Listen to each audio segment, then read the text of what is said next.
Hello, Eurovision fans. Thank you so much for coming to my channel, Eurovision Histories. I want to try and fight post-Eurovision depression a little bit longer, and I want to do that by giving you my top 5 of Eurovision 2023, certain aspects of the songs and performances. And today I want to reveal my top 5 best stagings of this year's competition. Let's get right to it. My 5th place might surprise some people because it is actually the United Kingdom. Now, we talked extensively about the shortcomings of this entry in the lead up to Eurovision and also after Eurovision, and that is all true. However, when we look at the staging separately, I do think that they did a really good job. It was a great idea, I think, to have her on that platform and the graphics around her changing and giving this song a real visual identity, I think, as well. This pop art concept was really fun and really fit the tongue-in-cheek lyrics of the song as well. It had the added benefit that she didn't have to do that much at the beginning of the song because the movement and everything entertaining that was actually happening in the graphics. However, I don't think it worked out in a way they had planned, probably wanting her to focus on the voice, which didn't quite help that much, I guess. I do also think that going into the center of the arena when you're on home ground in an arena filled with your fans or people that support you was also a good idea.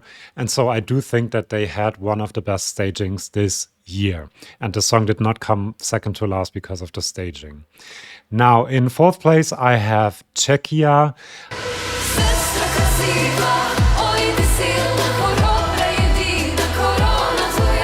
I was quite apprehensive before the contest about this staging and the performance. I think a lot of people were, but they came up with a great concept.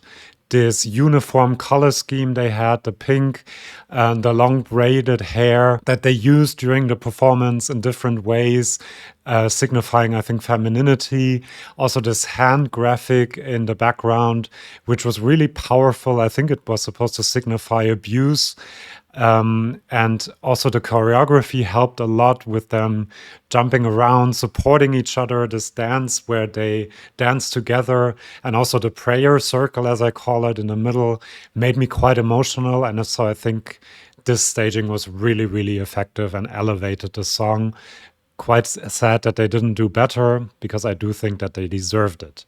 Now, the 3rd place for me was Belgium. And when the world got me going crazy, I carry on, 'cause I know I'm strong. Because the graphics, I think, were the best of the whole year. They kind of projected the joy and the diversity and the fun that this song is supposed to represent. And it really helped to elevate this song to a different level, I do think. Also, having Gustav on the platform with the shadow was a great idea. Then he came down and was joined by the backing singers and also the dancer, which added more energy and fun even to the performance. So I have to say I really, really loved the staging for this one. And I think it's one of the reasons why it did so well on the night.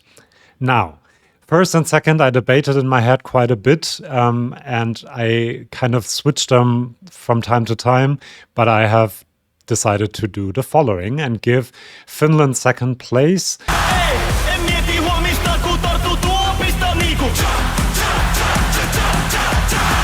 I do think, I mean, we all loved the national final performance already because of his energy, but also because of the staging with the dancers and the pink and the green and everything.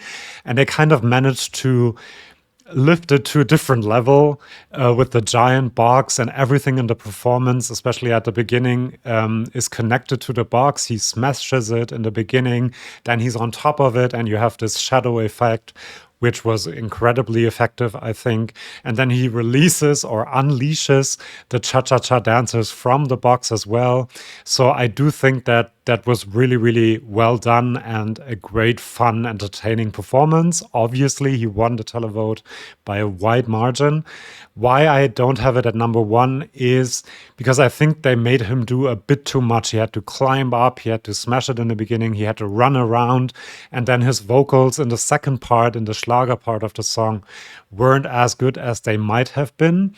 So I think it was just a teeny tiny bit too much, and he should have focused on the vocals a bit to get a few more jury points, even though he probably wouldn't have won either way.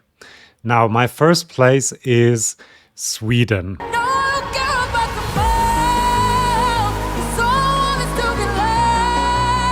This might be a bit controversial, but I do think that we got sidetracked a bit in this discussion about the platform being too heavy for Liverpool and them having to downsize it to a smaller platform.